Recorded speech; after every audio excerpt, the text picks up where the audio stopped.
یہاں پر میں D C Narowal کو اپریشیٹ کرنا چاہوں گی. میں نارووال گئی جب پرائم منسٹر کے ساتھ تو 12 فٹ پانی تھا جو ننکانہ صاحب میں جو کرتارپور میں دربار صاحب ہے تو وہاں پر 12 فٹ پانی تھا. میں نے ان کو کہا کہ کیونکہ یہ ہمارے سکھ بھائیوں کی ایک مقدس جگہ ہے اور وہاں پر جو ڈیلی ان کی پریئر ہے وہ سسپینڈ ہوئی ہے تو میرے لیے یہ تکلیف کا باعث ہے. ہمیں بارڈر پار سے بھی بہت لوگ یہاں پر آتے ہیں تو ایمرجنسی بیسس پہ وار فوٹنگ پہ اس کو کلیئر کیا جائے. تو میں ڈی سی نارووال کو شاباش دیتی ہوں کہ within 24 hours it was clean, it was dry and it was a safe place. تو ڈی سی نارووال شاباش. اور مجھے بہت میسیجز آ رہے ہیں from across the border also کہ لوگوں نے اس چیز کو اپریشیٹ کیا ہے کہ ان کی جو مقدس عبادت گاہ ہے اس کو ڈی واٹر کیا گیا ہے اور وہاں پر جو مذہبی رسومات ہیں ان کو ریسٹور کیا گیا ہے. میں سب سے پہلے تو اپنی پوری ٹیم کو اپریشیٹ کرنا چاہتی ہوں, اکنالج کرنا چاہتی ہوں کہ انہوں نے ایک ٹیم بن کے کام کیا, چاہے وہ ریسکیو کے ادارے ہوں, وہ کمشنرز ہوں, وہ ڈپٹی کمشنرز ہوں, وہ اسسٹنٹ کمشنرز ہوں, وہ ان کی جو ٹیم ہے وہ ہو, چاہے وہ پی ڈی ایم اے ہو, چاہے وہ اریگیشن ڈپارٹمنٹ ہو, یا وہ ریسکیو 11 ہو, سول ڈیفنس ہو, پولیس ڈپارٹمنٹ ہو, اور یہ جو ہمارا میڈیکل ہیلتھ ڈپارٹمنٹ ہو, یا وہ جو اس وقت میرے سے مس ہو رہا ہے. میں سمجھتی ہوں کہ سب نے بہت, لائف سٹاک ڈپارٹمنٹ نے بھی جو جس طریقے سے کام کیا ہے میرے لیے بہت خوش آئند ہے ایز اے چیف ایگزیکٹو کہ میرے تمام ڈپارٹمنٹس نے انکلوڈنگ مائی منسٹرز, اسپیشلی خواجہ سلمان رفیق صاحب جنہوں نے دن رات ایک کیا ہے, سینئر منسٹر نے دن رات ایک کیا ہے, سی ایم آفس کی ٹیم نے دن رات ایک کیا ہے. میں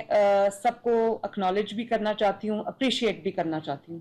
اور میرے لیے ایز اے چیف ایگزیکٹو سب سے ہارٹننگ بات یہ ہے کہ پیرا ہو یا کوئی بھی انسٹیٹیوشن ہو, سب نے بہت ہی اچھے طریقے سے ایک فیملی کی طرح, ایک ٹیم کی طرح کام کیا ہے, جس سے ایک تاثر یہ ابھرا ہے کہ پنجاب میں ڈفرنٹ ڈپارٹمنٹس نہیں ہیں, ایک گورنمنٹ ہے, ایک ٹیم ہے جس کا نام ٹیم پنجاب ہے. تو میں سب کو اس چیز کے لیے شاباش دینا چاہتی ہوں, نمبر 1. نمبر 2 کہ ہمیں اس وقت جو ایک ایسے سچویشن کا سامنا ہے جو شاید کئی دہائیوں بعد ہم فیس کر رہے ہیں, اور اس میں کمپاؤنڈنگ افیکٹ جو ہے وہ ہوا ہے کنٹینیوس نان سٹاپ رین فال کی وجہ سے. اور اس پہ ہوا یہ کہ جو ہمارا پڑوسی ملک ہے انڈیا, اس نے اپنے اسپل ویز جب کھولے اور وہ سارا پانی وہ ایڈ ہو گیا, اور دریاؤں میں اتنی کیپیسٹی نہیں تھی, وہ اوور فلو کر گئے.